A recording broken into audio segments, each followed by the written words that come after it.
What is up, guys? Welcome back to yet another video here. Jason, Brandon, whatever you want to call me. And today I'm going to be showing you how easy it is to get your Discord account hacked and how to not fucking do it, because people end up doing it. So here I have an account, what now, throwaway account.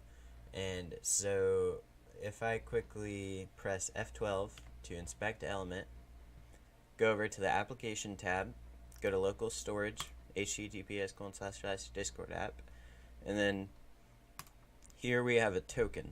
So somebody tells you, hey, want to figure out this new Discord trick? Just send me your token. And then they tell you how to get it.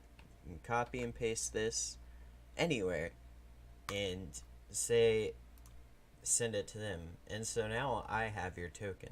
What can I do? I can press F12, go over to where's it at? Let me make this a little bigger. Storage, here it is. Cookies, local storage, https://discord app, and here we have this token. And oops. So now I can just paste this here, press enter, close this, and reload this page. And guess what? I am now into What Now 2201's account. I can do whatever I want.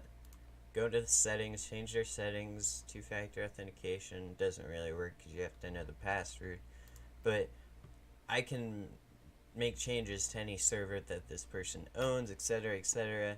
So yeah, I'd recommend not to give anybody your token, and even so, make your password really secure, even if you already know not to give people your token. And so now, anyways, hope you guys like this video. If you did, leave a like, subscribe, and comment down below what other kind of videos you want to make. I will see you on the next video, and this is No Brainer Jason, Brandon, whatever, and call me signing off.